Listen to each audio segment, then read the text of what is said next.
নমস্কাৰ। বিলাসীপাৰাত দীৰ্ঘদিনৰ পৰা দুৰ্নীতি সংঘটিত কৰি অহা শিক্ষা খণ্ড বিষয়া মনোজ কুমাৰ ফুকনক ডি গ্ৰেডলৈ অৱনমিত কৰা হৈছে। পুনৰবাৰ জনাইছো, বিলাসীপাৰাত দীৰ্ঘদিনৰ পৰা দুৰ্নীতি সংঘটিত কৰি অহা শিক্ষা বিষয়া মনোজ কুমাৰ ফুকনক ডি গ্ৰেডলৈ অৱনমিত কৰা হৈছে।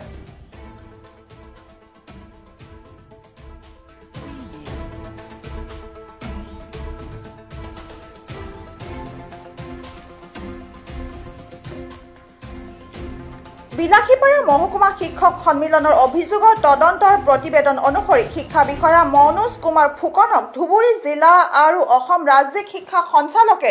শাস্তিমূলকভাৱে ডি গ্ৰেডলৈ অৱনমিত কৰিছে।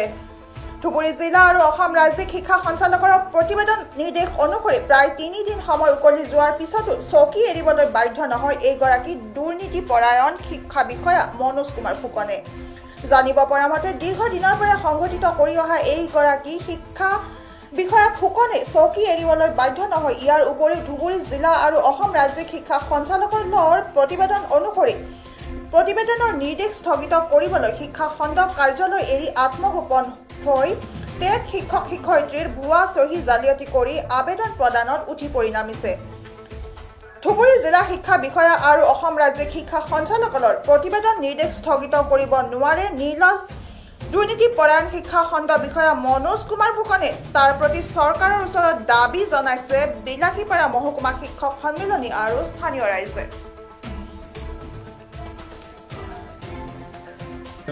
ভাৰপ্ৰাপ্ত খণ্ডপ্ৰাথমিক শিক্ষা বিষয়া মনোজ কুমাৰ ফুকনে দীৰ্ঘদিনৰ পৰা দুৰ্নীতি কৰি থকাৰ ফলত তেখেতৰ বিৰুদ্ধে বিভিন্ন দল সংগঠনে আন্দোলন কৰাৰ পিছত যোৱা 2017 মাৰ্চত তেখেতৰ বদলি হৈছিলে আৰু তেখেতে বিষয়ববীয়া বা তথা ঊৰ্ধ্বতম বিষয়ববীয়া আমলাসকলক মেনেজ কৰি পেলাই তেওঁ ষ্টে কৰি পেলাই আকৌ এই চেয়াৰখন বহি পেলাই তেখেতে বিভিন্ন ধৰণৰ দুৰ্নীতিৰ আৰম্ভ কৰিছে। আৰু এই দুৰ্নীতিৰ অতিষ্ঠ হৈ বিলাসীপাৰা মহকুমা প্ৰাথমিক শিক্ষক সন্মিলনীয়ে আমাৰ তথ্যভিত্তিক আমি আমাৰ অসম ৰাজ্যিক প্ৰাথমিক শিক্ষক সন্মিলনীক অভিযোগ কৰোঁ আৰু অসম ৰাজ্যিক প্ৰাথমিক শিক্ষক সন্মিলনীয়ে তথ্যভিত্তিক ডাইৰেক্টৰত অভিযোগ দাখিল কৰে আৰু ডাইৰেক্টৰ মহোদয়ে এই আমাৰ সঞ্চালক মহোদয়ক তেওঁক ইনকুৱাৰীৰ কাৰণে তেওঁ ৰিপৰ্ট এটা পঠিয়ায় আৰু তেওঁলোকে মাতি পেলাই তাতে যিটো তথ্যভিত্তিক হেয়াৰিং কৰিলে আৰু তাতে বা শুনানিত আমি দেখিবলৈ পালোঁ 11/8/2020 আৰু তেতিয়া আমি বস্তুখিনি তাতে আমি দেখা পালোঁ যে তেওঁ দোষী বুলি সাব্যস্ত হৈছে আৰু সেই হিচাপে ডেপুটি ডাইৰেক্টৰে কমিশ্যনাৰলৈ তেওঁ ৰিপৰ্টটো পঠিয়াইছে আৰু সেই ৰিপৰ্ট মৰ্মে আমাৰ জইণ্ট ছেক্ৰেটাৰী কমিশ্যনাৰ মহাশয়ে 2/11/2020 তেওঁৰ যিটো বিঅ হিচাপে এডিশ্যনেল চাৰ্জ আছিল তাৰ পৰা ৰিলিভ কৰি দিছে। গতিকে 2/11 তাৰিখৰ পৰা তেওঁ বিঅ হিচাপে নাই। কিন্তু সেই চিঠিখন আমাৰ ধুবুৰী আহি পাওঁতে আমি 9 তাৰিখে আমি ডিষ্ট্ৰিক্টত আহি পালে আৰু 10 তাৰিখে আমাৰ ডিঅ ছাৰে ইমিডিয়েট ইফেক্ট দি পেলাই এই আমাৰ বিঅ ছাৰক এখন ইনফৰ্মেশ্যন দিলে আৰু আমাৰ ছিনিয়ৰ এছআইৰ কথা যিটো আছিলে তাতে আমাৰ মিজানুৰ ৰহমান ছাৰক তেওঁ বিঅ ইনচাৰ্জ হিচাপে ইয়াৰ দায়িত্বভাৰ গ্ৰহণ কৰিলে। কিন্তু দুখ আৰু পৰিতাপৰ বিষয় যে আজি 10 তাৰিখে অৰ্ডাৰখন দিয়াৰ পিছত আজি 3 দিন পাৰ হৈ গ'ল, কিন্তু আমাৰ এই আগৰ যিজন মনোজ কুমাৰ ফুকন ইনচাৰ্জ বিঅ আছিলে দুৰ্নীতিপৰায়ণ ব্যক্তিয়ে তেখেতে তেতিয়াৰ পৰা এই অফিচত উপস্থিত নাই আৰু দায়িত্বভাৰ চমজাই নিদিয়াত আমাৰ শিক্ষক সমাজৰ কাম কাজ কৰাত বিশেষ অসুবিধা হৈছে। আৰু আমি জানিব পাৰিলোঁ যে তেওঁ আনঅথৰাইজ মানে এবচেণ্ট আছে। আমি জানো যে আমাৰ কোনো এজন শিক্ষকে যদি এদিন এবচেণ্ট থাকে তেওঁ ফ'কাছ কৰি পেলাই তেওঁৰ পেটৰ হেল্ড আপ কৰে, কিন্তু তেওঁ যিহেতু আনঅথৰাইজ এবচেণ্ট বুলি আমি গম পালোঁ, গতিকে তেওঁৰ ক্ষেত্ৰত আমাৰ বিভাগীয় কৰ্তৃপক্ষ, মুখ্যমন্ত্ৰী, বিত্তমন্ত্ৰী আৰু তেখেতসকলে শিক্ষামন্ত্ৰীয়ে তেখেতসকলে কি ধৰণৰ ষ্টেপ লয় তাৰ কাৰণে আমি শিক্ষা বিষয়া কাৰ্যালয়ৰ ভাৰপ্ৰাপ্ত খণ্ডপ্ৰাথমিক শিক্ষা বিষয়া মনোজ কুমাৰ ফুকনে দীৰ্ঘদিনৰ পৰা দুৰ্নীতি কৰি থকাৰ ফলত তেখেতৰ বিৰুদ্ধে বিভিন্ন দল সংগঠনে আন্দোলন কৰাৰ পিছত যোৱা 2017 মাৰ্চত তেখেতৰ বদলি হৈছিলে আৰু তেখেতে বিষয়ববীয়া বা তথা ঊৰ্ধ্বতম বিষয়ববীয়া আমলাসকলক মেনেজ কৰি পেলাই তেওঁ ষ্টে কৰি পেলাই আকৌ এই চেয়াৰখন বহি পেলাই তেখেতে বিভিন্ন ধৰণৰ দুৰ্নীতিৰ আৰম্ভ কৰিছে। আৰু এই দুৰ্নীতিৰ অতিষ্ঠ হৈ বিলাসীপাৰা মহকুমা প্ৰাথমিক শিক্ষক সন্মিলনীয়ে আমাৰ তথ্যভিত্তিক আমি আমাৰ অসম ৰাজ্যিক প্ৰাথমিক শিক্ষক সন্মিলনীক অভিযোগ কৰোঁ আৰু অসম ৰাজ্যিক প্ৰাথমিক শিক্ষক সন্মিলনীয়ে তথ্যভিত্তিক ডাইৰেক্টৰত অভিযোগ দাখিল কৰে আৰু ডাইৰেক্টৰ মহোদয় এই আমাৰ সঞ্চালক মহোদয়ক তেওঁক ইনকুৱাৰীৰ কাৰণে তেওঁ ৰিপৰ্ট এটা পঠিয়ায় আৰু তেওঁলোকে মাতি পেলাই তাতে যিটো তথ্যভিত্তিত হেয়াৰিং কৰিলে আৰু তাতে বা শুনানিত আমি দেখিবলৈ পালোঁ 11/8/2020 আৰু তেতিয়া আমি বস্তুখিনি তাতে আমি দেখা পালোঁ যে তেওঁ দোষী বুলি সাব্যস্ত হৈছে আৰু সেই হিচাপে ডেপুটি ডাইৰেক্টৰে কমিশ্যনাৰক লৈ তেওঁ ৰিপৰ্টটো পঠিয়াইছে আৰু সেই ৰিপৰ্ট মৰ্মে আমাৰ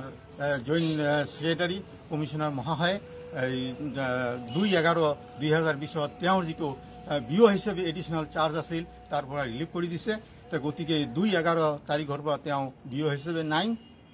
কিন্তু সেই চিঠিখন আমাৰ ধুবুৰী আহি পাওঁতে আমি 9 তাৰিখে আমি ডিষ্ট্ৰিক্টত আহি পালে আৰু 10 তাৰিখে আমাৰ ডিঅ ছাৰে ইমিডিয়েট ইফেক্ট দি পেলাই এই আমাৰ বিঅ ছাৰক এখন ইনফৰমেশ্যন দিলে আৰু আমাৰ ছিনিয়ৰ এছআইৰ কথা যিটো আছিলে তাতে আমাৰ মিজানুৰ ৰহমান ছাৰক তেওঁ বিঅ ইনচাৰ্জ হিচাপে ইয়াৰ দায়িত্বভাৰ গ্ৰহণ কৰিলে কিন্তু দুখ আৰু পৰিতাপৰ বিষয় যে আজি 10 তাৰিখে অৰ্ডাৰখন দিয়াৰ পিছত আজি 3 দিন পাৰ হৈ গ'ল কিন্তু আমাৰ এই schools Bogoribari circle Bilasipara DI মোক আচলতে DEO district elementary education officer Dhubri তেখেতে মোক এখন চিঠি দিছিলে যে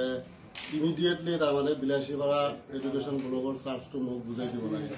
আমাৰ যিজন চাৰ্জত আছে IC হিচাপে আছিলে তেখেত শ্ৰী মনোজ কুমাৰ ফুকন তেখেতে মোক চাৰ্জটো ইমিডিয়েট বুজাই দিব লাগে কিন্তু এতিয়ালৈকে চাৰ্জটো বুজাই দিয়া নাই আজি কিমান তাৰিখ আজি 13 তাৰিখ 13 নৱেম্বৰ আৰু ডিঅ আপোনাক কিমান তাৰিখে অৰ্ডাৰ কৰিছিল ডিঅ দিছিলে মোক 10 তাৰিখে আজিলৈকে আপুনি চাৰ্জ পোৱা নাই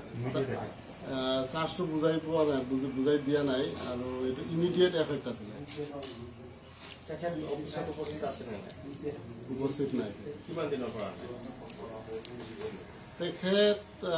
10 তাৰিখৰ পৰাই মই দেখা নাই কিবা এটা ছুটিত আছে